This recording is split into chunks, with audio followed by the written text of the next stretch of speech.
Unicity parlait du Feel Great, du programme qui a fait le tour du monde entier, qui a fait vraiment de très grands progrès, qui a fait des preuves vraiment magnifiques en termes de gestion du poids, d'énergie, de sensation de bien-être, mais comment justement pouvoir l'utiliser pendant le mois sacré. Le mois sacré, c'est quelque chose déjà d'extraordinaire. Le Ramadan, quand on pense à ce jeûne, quand on pense comment est-ce que c'est une véritable opportunité pour remettre en ordre tout ce désordre, si on peut dire, cette suralimentation, cette surcharge alimentaire pendant toute l'année, ce pauvre tube digestif n'arrête pas de digérer toute la journée des tonnes et des tonnes, des quantités vraiment par an qui sont énormes. Donc, c'est une véritable chance pour revoir et permettre à ce magnifique système, notre système digestif, de se reposer déjà, de se nettoyer et même de reprendre une nouvelle vie, un nouveau rythme après le mois sacré. Mais cette fois-ci, ça sera avec nos deux fameux produits qui sont Unimaté et Balance. Et comment peut-on justement réadapter l'utilisation du fil gris pendant le mois sacré?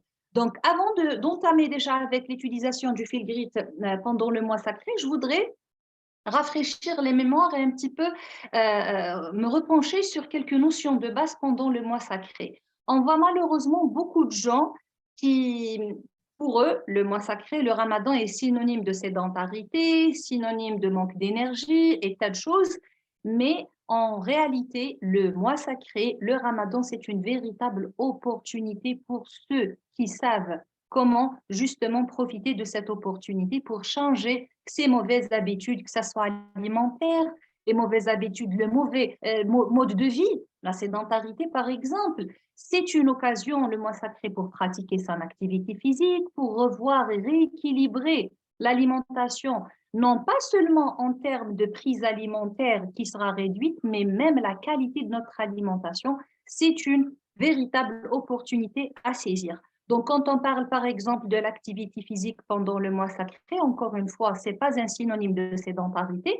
On peut juste réajuster notre activité physique, notre exercice, ou ça dépend chacun comment est-ce qu'il préfère l'appeler, soit une heure avant le jeûne, donc avant le iftar, avant le maghrib, ou bien une heure après. Juste, j'attire l'attention et j'ouvre une petite parenthèse, il s'agit des gens qui font une activité physique standard, ordinaire. On ne parle pas, bien sûr, des athlètes de haut niveau. Ça, c'est un autre programme carrément qui est applicable pour cette catégorie. Donc, je disais, une activité physique, soit 1 heure, 45 minutes, 1 heure avant le Eden de Maghrib, ou bien 1 heure après avoir mangé notre iftar. Et d'autant plus, cette année, la particularité de Ramadan 2023, il coïncide avec cette nouvelle approche chez Unicity qui est le Feel Grid avec ces deux magnifiques produits, Unimaté et Balance. Et comment est-ce que je pourrais justement réadapter mes prises de ces produits pendant le mois sacré? Donc d'abord, encore une fois, on doit rappeler les règles d'or, si on peut dire, pendant le mois sacré. L'alimentation, encore une fois, le fait de jeûner des heures et des heures, cela ne me permet pas de manger tout et n'importe quoi, ne me permet pas de doubler, voire tripler l'apport journalier quotidien en dehors du mois sacré. Il faut faire très attention à toutes ces notions parce que c'est très important de revoir son alimentation. Ceux qui veulent cibler une vie saine et comment peut-on corriger les erreurs en termes d'alimentation, le mois sacré, c'est une véritable opportunité. Donc, la première des choses, la première règle, il faut toujours rappeler qu'il faut manger des repas bien équilibrés, sains évidemment, qui contiennent au moins un aliment de chaque groupe alimentaire. Type glucides, de bons glucides bien sûr, les bonnes sources de lipides et aussi les protéines. Donc, chaque groupe, il faut qu'il y ait au moins un aliment de chaque groupe alimentaire. Deuxièmement, il faut varier les légumes, que ce soit crus, cuits, les fruits frais sont indispensables, surtout respectez s'il vous plaît ce qu'on appelle le calendrier alimentaire. Pour faire simple et efficace, il faut juste acheter ce qui est de saison. Donc là, c'est pratiquement le printemps, donc on essaye de miser un petit peu sur tout ce qui est vitamine C, tout ce qui est légumes et fruits de saison, éviter tout ce qui est en dehors de la saison afin de pouvoir justement, au corps d'abord, d'assimiler le maximum de vitamines, de nutriments essentiels.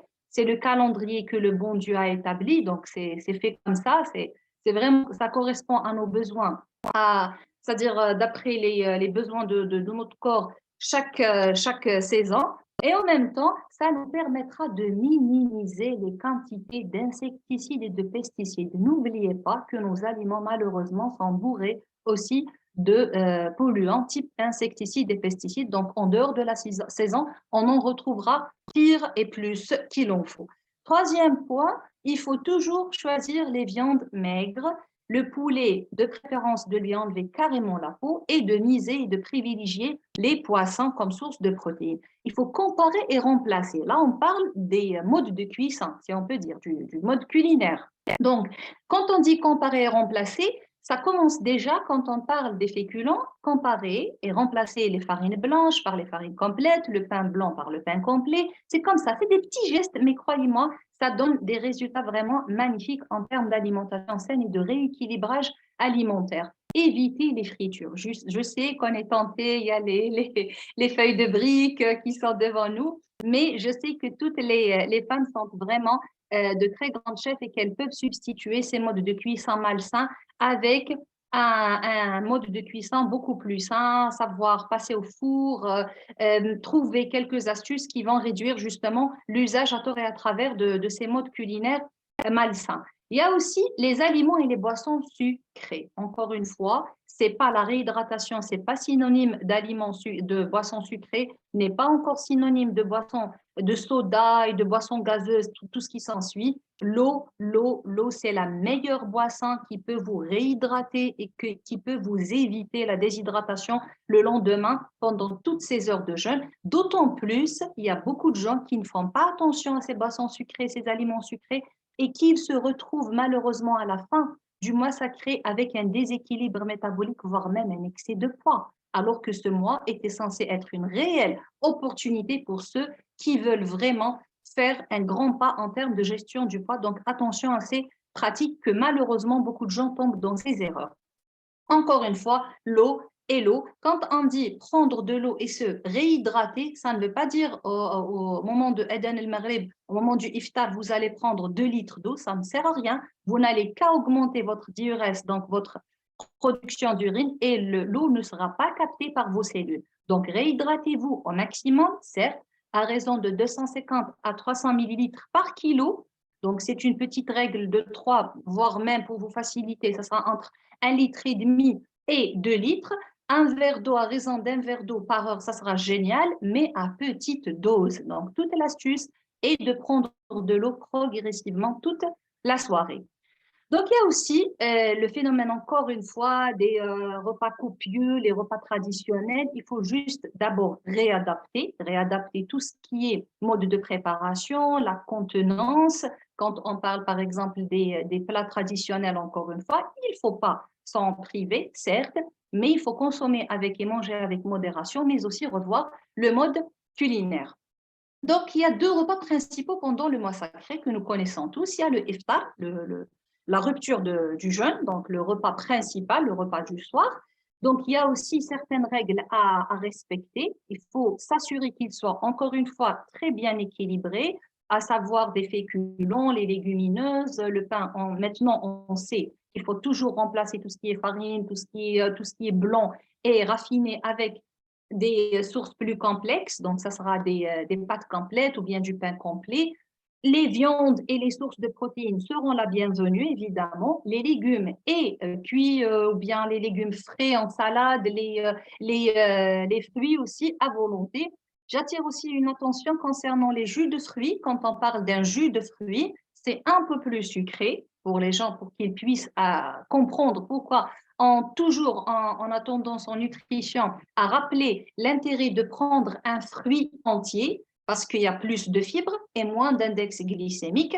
Donc, faites attention à cette erreur que plusieurs tombent en mois, surtout pour le mois sacré. Il y a beaucoup de gens qui pensent que le jus de fruits, même s'il est frais, il peut remplacer d'autres boissons soda. C'est moins, certes, dangereux pour la santé, mais en même temps, il n'y a pas de fibres dedans et c'est encore une source de sucre. Donc, il ne doit pas être trop copieux, le repas de iftar, pour éviter les problèmes de digestion, type inconfort abdominal, ballonnement, indigestibilité, problème du transit aussi, diarrhée, etc. Donc, il faut qu'il soit équilibré et ne pas doubler encore une fois. Jeûner pendant des heures ne nous permet pas de manger doublement ou triplement la quantité et la ration qu'il nous faudra. Troisième point important, il est toujours recommandé de rompre le jeûne avec des dates. Pourquoi les dates? Bon, quand on dit des dates, c'est la sunna, 1 à 3 dates, scientifiquement prouvées. C'est une source de potassium, c'est une source de magnésium, de calcium, c'est un sucre facile qui va un petit peu réveiller notre tube digestif qui était en hibernation pendant toute la journée. Donc, permettre à l'estomac déjà de commencer à sécréter petit à petit ses enzymes, son sucre gastrique, etc., pour réceptionner le reste de la nourriture pendant la soirée. Mais en même temps, ça va nous permettre aussi de réguler les taux de sucre petit à petit après toute une longue journée de jeûne. Il y a aussi la soupe. La soupe, elle est très importante. Elle ne doit pas quitter notre table pendant tout le mois de Ramadan. Bon, quand on dit la soupe, de préférence qu'elle soit soupe de légumes, à base de légumes, mais je sais que la tradition, encore une fois, nous impose certaines recettes, type shorba, harira, etc. Donc, il faut encore une fois réadapter le mode de préparation et la composition de cette soupe pour qu'elle soit le plus sain que possible et encore une fois aider notre estomac et tout le tube digestif d'ailleurs, pas uniquement l'estomac, à accueillir en douceur et doucement le reste des aliments pendant toute une longue journée de jeûne. Le deuxième repas qui est aussi très important pendant le mois sacré, on parle de suhoor. Autrement dit, le petit déjeuner, mais un petit peu décalé. Le suhoor, il est très important parce qu'il y a beaucoup de gens qui pensent que le plus important, c'est l'iftar. Une fois, j'aurais vraiment bien mangé pendant l'iftar, malgré que ces gens-là tombent toujours dans l'erreur de doubler, voire tripler les rations alimentaires pendant l'iftar parce qu'ils vont éviter le suhoor. Donc, encore une fois, un conseil, répartissez votre alimentation pendant ces 2 repas principaux. Il ne faut pas bannir, il ne faut pas oublier le suhoor. Il a aussi son importance. Donc, c'est un repas très important à ne pas négliger pendant le mois sacré. Il va nous permettre une bonne réhydratation pendant la journée qui suit, donc le lendemain. Ça va nous fournir aussi de l'énergie si on arrive à cibler de bons nutriments qui vont nous aider à supporter, bien sûr, les difficultés de jeûne, type sensation de la faim, les hypoglycémies, etc. Raison pour laquelle il faut respecter certaines règles pendant ce repas. Donc, idéalement, il faut aussi, bon, ça nous aide aussi pour prévenir les maux de tête, parce que généralement, les maux de tête pendant le mois sacré, c'est dû à 70% à une déshydratation, un déséquilibre d'électrolytes. Donc, le système digestif aussi, les troubles du système digestif, le repas aussi du sport, il peut nous aider pour les prévenir, tout en respectant certaines règles. Il faut éviter les aliments salés, les aliments transformés en général, beaucoup plus salés, trop épicés, ou bien les aliments en conserve pendant le suhoor, c'est très, très, très mauvais. Donc, s'il vous plaît, à les éviter. Donc, il faut aussi privilégier les aliments à digestion lente. On vient de parler de comment la substitution, comment substituer tout ce qui est farine blanche raffinée avec les farines complètes. Ça va nous permettre aussi de nous fournir une bonne source de fibres, mais pas que ça, il y a des minéraux aussi que nous connaissons tous qui se trouvent dans les féculents et les graines complètes. Donc, quand on parle aussi des aliments qui sont riches en protéines, je sais parfois les gens ne peuvent pas prendre par exemple des steaks ou bien de la viande pendant le suhoor, au moins les produits laitiers, les œufs aussi sont très importants. L'avoine aussi, l'avoine c'est une bonne source, pas uniquement pour les fibres, mais ça peut fournir aussi des protéines pour le lendemain. Donc, les sources riches en calcium et en potassium, le potassium c'est très important pendant le mois sacré parce que c'est lui qui permet au corps, qui empêche le corps de se déshydrater. Donc, ceux qui veulent vraiment maintenir une bonne hydratation le lendemain n'ont qu'à assurer les bonnes sources de potassium, type banane, même l'avoine en contient, mais beaucoup plus la banane pour vraiment assurer une bonne hydratation le lendemain. Et nous avons notre fameux Feel Great, notre fameuse approche. Cette approche, encore une fois, qui a changé le monde de la diète, je dirais. D'abord, ce n'est pas une diète. Ceux qui sont déjà avec nous le savent vraiment, le savent très très bien que ce n'est pas un régime restrictif. Vous n'aurez pas à peser, ce n'est pas contraignant. Et vous n'aurez pas aussi, encore une fois, à vous guider à travers un guide nutritionnel ou à travers une liste d'aliments à bannir, à privilégier. Non, vous allez manger de tout. Manger équilibré et sain, c'est connu. Nous n'allons pas rappeler les détails un par un, mais en même temps, le fil grit, il est là pour faire simple et efficace. Simple et efficace en termes de produits. Nous n'avons que de produits dans ce programme, mais c'est des produits vraiment phares chez Unicity qui sont brevetés, des formules brevetées et listées dans les revues les plus prestigieuses au monde, à savoir le Physicians Desk Reference. Grâce à toute une panoplie de réactions, toute une panoplie d'essais qui ont prouvé justement que ces formules ont fait la différence et peuvent aider beaucoup de gens comme l'ont fait avec des gens qui l'ont déjà commencé. Donc, si on essaie un petit peu maintenant de comparer le fil grit et le mois sacré, vous allez vous-même trouver des points communs. D'abord, si vous vous souvenez, bien si les gens sont avec nous pour la première fois, on rappelle que le fil grit consiste en une pratique de jeûne intermittent, de jeûner 16 heures et puis de répartir 2 repas principaux qui seront espacés de 8 heures, ce qui tombe vraiment à merveille avec le mois sacré. Et le mois sacré aussi, le ramadan, c'est un type de jeûne intermittent en lui-même. Le ramadan, nous avons 2 repas principaux, on vient de les voir, l'iftar et suhoor. Et en même temps, c'est un jeûne qui est classé parmi les jeûnes intermittents que nous utilisons aussi en nutrition pour d'autres fins, savoir gestion du poids et plein de bienfaits qu'on vient de voir, que nous allons voir, pardon, un peu plus tard.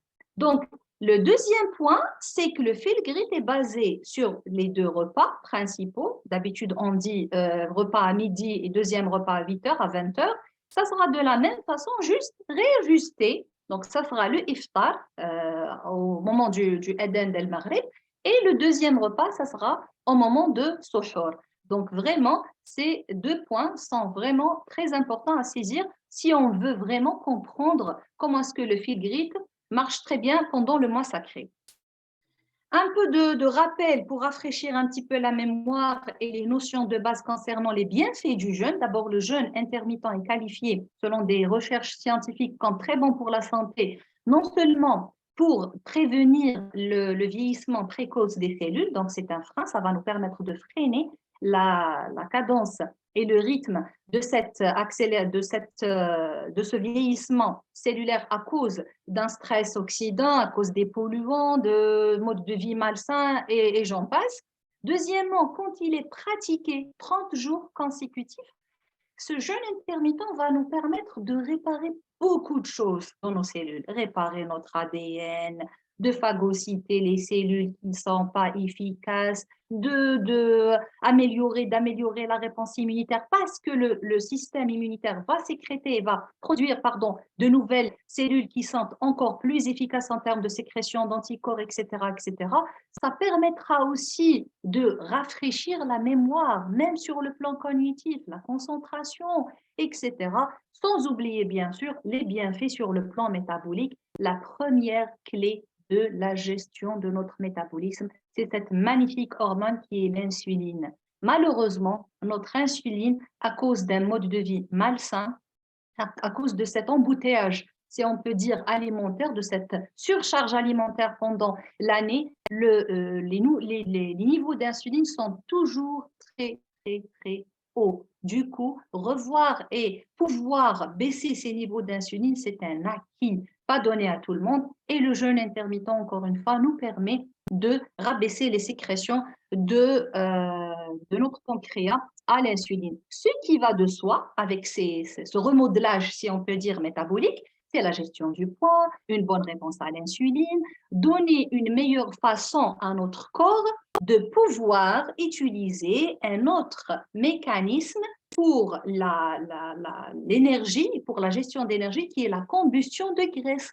et ne pas attendre seulement les quantités d'aliments ou bien l'énergie facile. Donc, tout ça et beaucoup bien d'autres bienfaits pour le jeûne, ce qui nous permet justement d'utiliser cette approche, cette pratique 16-8, donc 16 heures pendant du dernier repas jusqu'au premier repas du lendemain et le jour même réparti en 2 heures. Donc ça, 8 heures, pardon. Ça va nous permettre d'abord des taux, de revoir et de contrôler les taux de glycémie, donc c'est des taux de glucose plus sains dans le sang, le cholestérol idem, et aussi de garantir une meilleure santé cardiaque et sans oublier bien évidemment une meilleure gestion de poids sans effet yo-yo.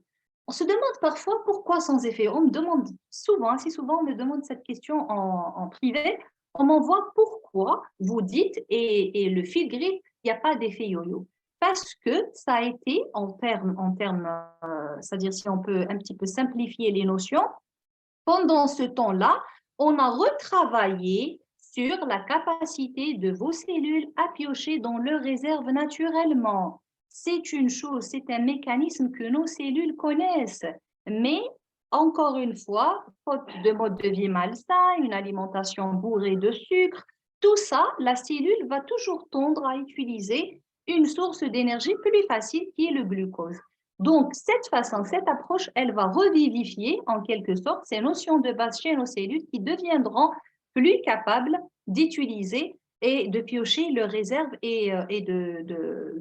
c'est-à-dire d'utiliser ces adipocytes comme carburant et comme source d'énergie. Ce qui est généralement permis aussi pendant le fil gris, l'est aussi pendant le mois sacré.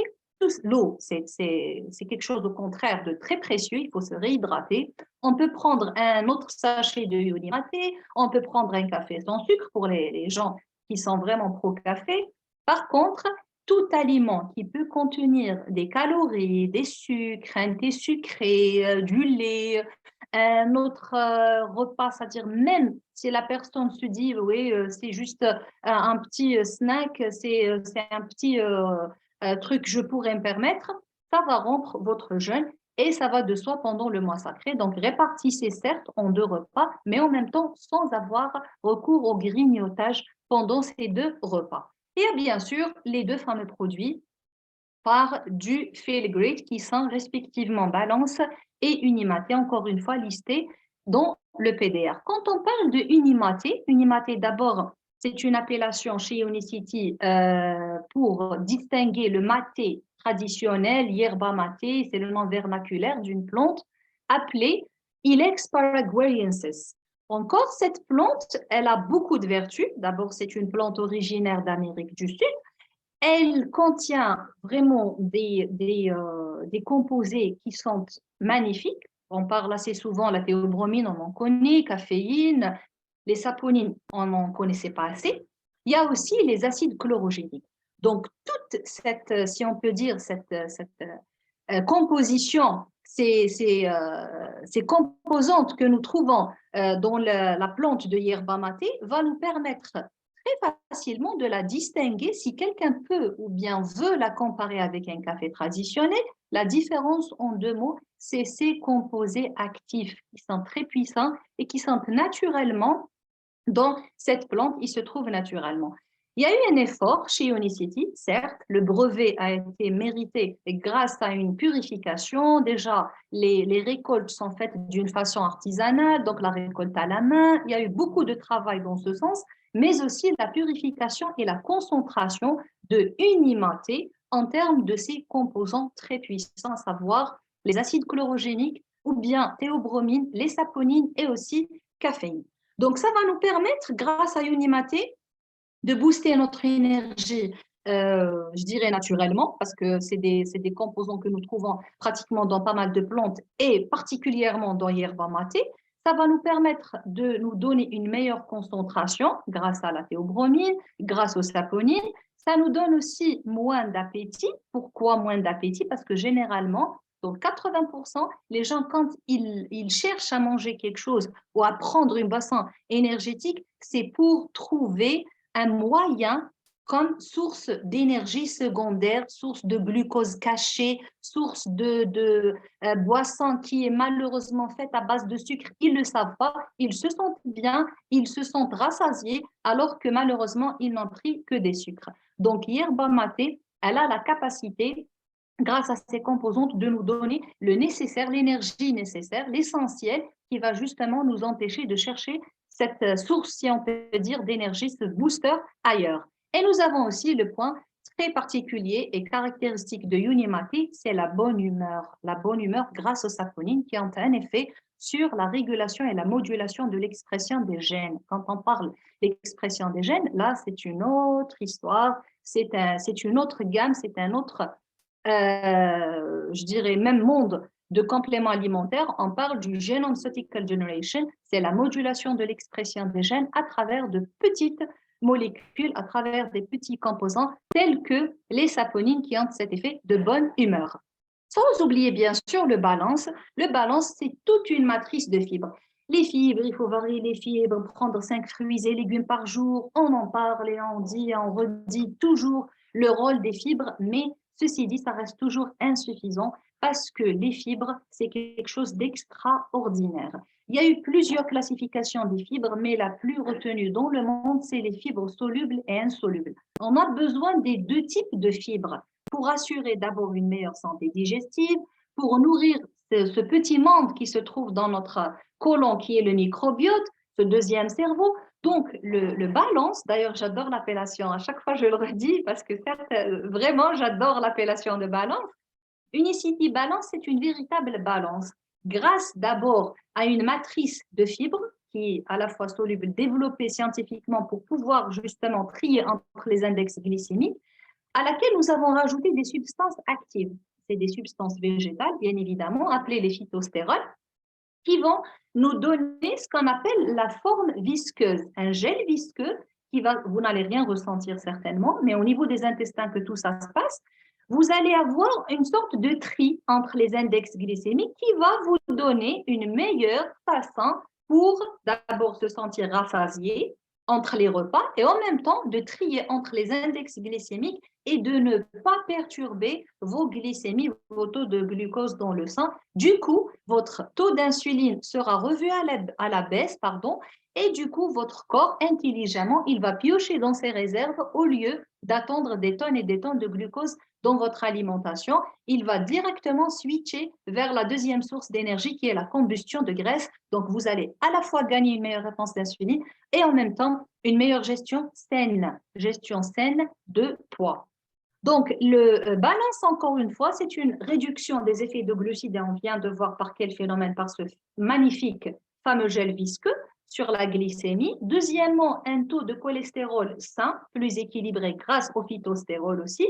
Une sensation de satiété entre les repas. C'est une matrice de fibres vraiment très riche en différents types de fibres, mais qui est aussi renforcée et qui apporte aussi des vitamines et des minéraux importants pour la santé. Ça contribue aussi dans d'autres bienfaits pour la santé, non pas seulement pour la digestion ou bien pour l'élimination ou même faciliter le contrôle de cholestérol et de glycémie dans le sang. Maintenant, revenons au mois sacré. Là, je suis en train de prendre le fil grid, j'ai bien saisi les bienfaits de ces deux produits, la pratique du jeûne intermittent, mais là, il y a le mois sacré, il y a Ramadan.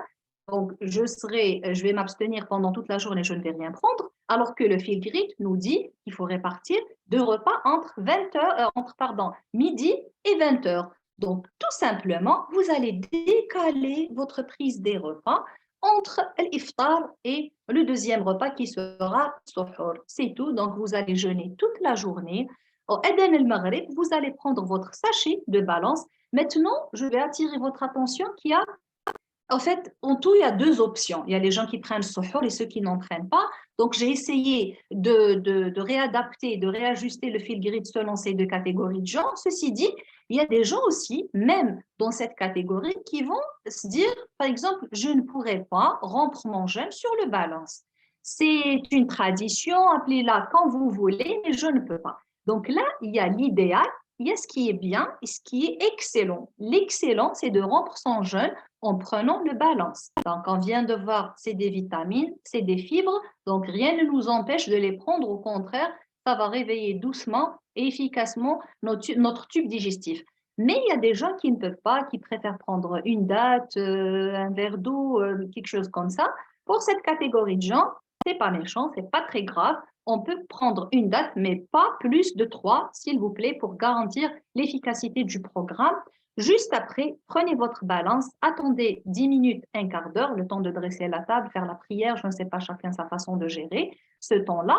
Donc ensuite, prenez votre repas, votre iftar avec votre soupe, votre deuxième plat, tout en faisant attention à ce que vous mangez, qu'il soit plus sainement possible. Donc la deuxième prise de balance, ce sera avant suhoor. La même chose, 10 minutes, un quart d'heure avant suhoor et prendre mon suhoor qui sera encore une fois équilibré, une bonne source de fibres, des protéines, des fruits et légumes aussi. Donc à ce moment-là, j'aurai pris mes deux repas qui seront espacés de minimum 6 heures. Encore une fois, l'une des règles principales chez Unicity pour le fil grit, il faut que le jeûne, pendant le fil grit, le jeûne de 16 heures soit maintenu au moins 12 heures, pas moins de 12 heures. Donc ça, on va, Inch'Allah, le garantir pendant le mois sacré. Nous allons de toutes les façons tous jeûner. Donc, ça sera acquis en quelque sorte. Il y a le deuxième point qui est important, comment répartir les deux prises alimentaires, donc l'intervalle entre le premier et le deuxième repas. Entre l'iftar et le suhoor, il faut, les deux repas, il faut qu'il y ait minimum 6 heures. Et je pense que entre l'iftar et le suhoor, il y a minimum 6 heures dans tous les pays, entre autres l'Europe. Donc, de cette façon, j'ai garanti ma prise, j'ai garanti mes compléments alimentaires, j'ai garanti aussi mon jeûne équilibré. En même temps, je pourrais bien sûr prendre un sachet de Yoni Maté, par exemple avant Edan el-Isha, pour aller faire la prière, pour rendre visite aux proches, pour profiter des soirées de Ramadan. Là, chacun comment est-ce qu'il vit sa vie pour travailler, les gens qui travaillent aussi. Bien sûr, je pourrais prendre mon sachet de Yoni Maté à l'aise à tout moment après l'iftar. Nous avons la deuxième option. La deuxième option pour les gens qui ne prennent pas suhoor. Encore une fois, rappelez-vous que suhoor, c'est un repas principal. Il n'est pas secondaire, il n'est pas facultatif pendant le mois sacré. Donc, essayez de revoir votre hygiène de vie par rapport à ce repas. Donc, le suhoor, il est important. Donc, ça sera un sachet de balance, bien sûr, au moment de Edan el-Maghrib pour rompre son jeûne. Ensuite, c'est-à-dire la soupe et le repas ordinaire. Ces gens-là, il y a aussi, c'est une exception, il y a des gens qui préfèrent aller directement au boulot. Juste après Salat al-Fajr, par exemple, ils veulent aller travailler ou ils ont des engagements ou je ne sais pas, ils veulent être en bonne forme. Ces gens-là, juste avant Adhan al-Fajr, donc avant l'imsek, on peut conseiller à cette catégorie de gens de prendre un sachet de Yoni Mati. Donc ça, c'est vraiment s'ils veulent pas dormir après, ils ont beaucoup de boulot, ils vont aller au travail et tout, on peut conseiller de prendre un sachet de Yoni Mati. Donc, pour le mois sacré, ce sont ces deux grandes options. Après, je ne sais pas, il y a peut-être des exceptions. Il y a des gens qui, je reçois aussi assez souvent. En fait, c'est pas pour l'Europe, mais pour d'autres pays tels que la Libye. Ils préfèrent prendre, par exemple, le Eden el-Maghrib, rompre le jeûne avec Yoni Maté. On leur a fait aussi ce plan. Je ne sais pas si ça va coller avec vous ou pas. Donc, Eden el-Maghrib, pour un petit peu arriver à ces 16 heures de jeûne, vraiment exactement, avec exactitude, on peut rajouter quelques heures en prenant le Yoni Maté. Ils vont pas rompre leur jeûne, au contraire. Ils vont étaler encore de 2, 3, voire même 4 heures. Ensuite, prendre Bios Life Slim avec Eden el-Isha et manger. Ensuite, ça sera la deuxième prise pendant avant l'imsek, donc au moment du suhoor. Donc là encore, c'est une troisième option, si on peut dire, entre guillemets, je pense que c'est une minorité, même en Algérie, ça n'existe pas, mais quand même, je voudrais attirer l'attention à cela.